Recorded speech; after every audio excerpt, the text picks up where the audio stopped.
welcome to Polymer Clay TV. I'm Elisa. And I'm Kira.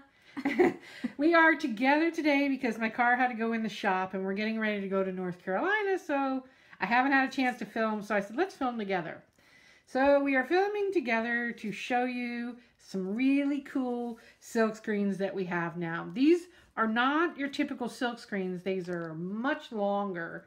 I don't know if you can kind of see, but on my arm, they're quite long, and they're perfect for doing things like bangle bracelets or for doing picture frames or anything that you want long, because sometimes when you have a design, it's usually short and you have to piece things together, which is really annoying to do. So this helps you so you don't have to piece things together that way, and that's why we designed them, because we wanted ones to do a continuous design. So you're looking at, the one you're looking at now is called Hills and Valleys. Let me turn it on this side, you'll be able to see it better. And I've actually silk screened that one there so you can see what it looks like. This one is called Flower Bump Borders. And here it is on this side, really cool. This one I think would look fabulous with like some crystals embedded in there, you know, in the open areas. We like that one for that. This one has a little plain design on it here too, so you can really kind of go crazy with it. I was thinking adding little pieces in between, you know, it's just, you know, really you can use your imagination, do all kinds of things with these. And this one's called Indian Bangles. So those are the three. I've silk screened a couple here, and I just want to kind of show you how to get started.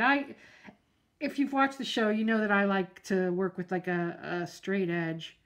And so after I silk screen it, then I usually just cut off, you know, on a straight edge. And you can use a metal ruler to do that, to make your life easier if you want.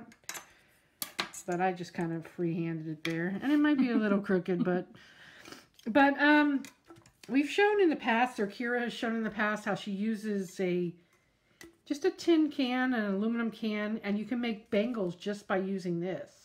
So you don't need to get any special kind of kit or whatever that helps you with bracelets. You can do it yourself for virtually free. For the price of a vanilla latte. Exactly. So, I mean, that's how I made this one. And actually, if you wanted to do a textured inner, the first thing I did is I textured a piece, and I put that face down on the can, so that when it was baked, it would have that inside detail also. And then I just built the rest of it on top of that baked piece. Yeah, I mean, it's really easy to do. I mean, you can totally elaborate on some of these designs, and you could add cane work in there.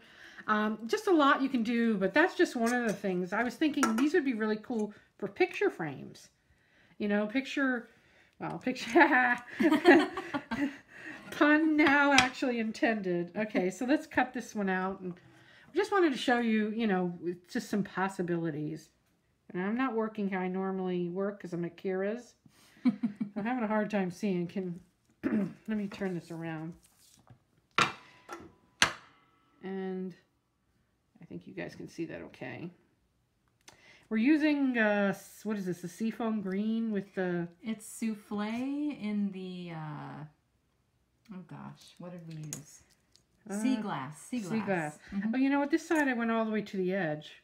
So that's not the side to be using. Sorry, guys. So it's sea glass souffle paint, and then she silk screened it with the basics, and that color is cadmium orange hue.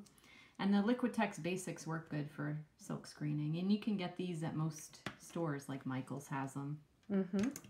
So if you wanted to do, like these are two different sizes. So this is a smaller one, and this is a little bit bigger. You could just piece them together and kind of miter corners. If you've ever mitered corners, you kind of basically just come in on an angle. And then you would do that to fit your piece into that. You would angle this as well. And you should be able to butt them up if they were the right, same exact size, like that. Wait, that's not right, is it? Yes, it is. I didn't cut it right. But so that's basically, you know, you can build a picture frame, or you can just, if you have a wood picture frame, you don't even have to really miter it. You can kind of just piece them together like so, you know, and build out a picture frame. Let me cut this other end so it doesn't look so sloppy and messy, and we can kind of give you a better idea. But you know, there's so many things you can do that you need something longer for. So you can think about ways to use these stencils that way. Yeah, they're actually 8.5 inches long, so they will fit most bangle and cuff bracelet sort of measurements. Yeah, and so if you need to use a ruler or whatever, see there's 8 right there. I cut off the end of it. And so let's go 4 inches here. I don't think I'm supposed to be cutting on this mat. Kira's like, don't cut my mat. Payback for using my sewing scissors on paper. I'm still mad about that one.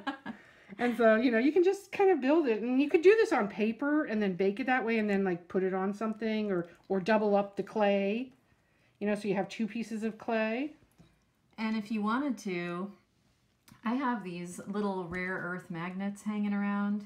And you could make like a fridge magnet. You know, a lot of people get their kids' school pictures and whatnot, and they're small and light, and if you made a little frame like this, it would be really cute to put on the refrigerator. And these magnets are super strong.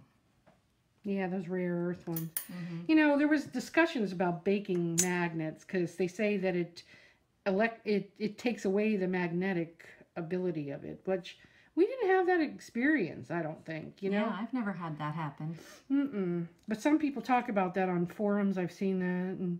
And so really, I mean, just it's that easy. This is not exactly straight. You'd want to be a little more exact with it. But, you know, that's how you could build out frames very easily with these long silk screens. And that's one of the, you know, the advantages of it as well, you know, being so long. Lisa was talking about crystals. So that would be fun to put some of these in the middle of those little circular designs. Yeah, Kira's like the crystal woman. I'm like, okay, you blinged it up again, didn't you? You know, these are not my thing. As you can see, I got man hands, so it's hard for me to work with these little things. But look at how pretty that is. It really does look pretty, though. You know, and you can just add those in any which way. Yeah. This is my improvised tool for working with crystals. It's a piece of fun tack on the end of an unsharpened pencil. So you just put it down and use your other finger to press it on there. Stick it where you want it. This guy's got to turn over. Yeah. I mean, they make all kinds of crystal placement tools with wax on them and etc. that cost a bunch of money. You don't need that. Just grab your fun tack and stick it on the end of your pencil. Yeah. And it's a sticky tool. I mean, it's really that easy to, like, you know, build different things with it. Of course, you take your time and make it straight, because this is clearly not straight. Oops, I'm going to cut your thing. Not intentional, but so you get the idea. We just wanted to show you, you know, that the possibilities. Here's another one. And you don't have to keep them long. I mean, it just depends on what you want to do. I mean, these would be really cute for barrettes, you know, because they are, you know, you can make like multiple barrettes out of just one design, you know, and so you can, if you had to make a bunch of gifts, you could do it faster with the long design. You could cut out a bunch of earrings. Do you have any cookie cutters? These would be cool. Here's some little right round guys. These are the graduated cookie cutters. Let's see how. So you could isolate a design, you know, or piece. And let me get in the screen here. I didn't get the whole thing, but you can see right here. You can isolate the design, and you can use it for a pendant. You can. Actually, if you were making a bracelet and you had multiple designs, let me move this. I'm taking up the whole screen here. Can you tell I have never filmed this way? So, let's see. Let me turn it this way. So you could make, you know, multiple designs and add them on top of something as well. You know, like add this over here. Add another one in this corner. You know, just really kind of just play with it. And that's what we wanted to show you, the potential, and, you know, just let your imagination go with it. So you can find the silk screens at createalong.com.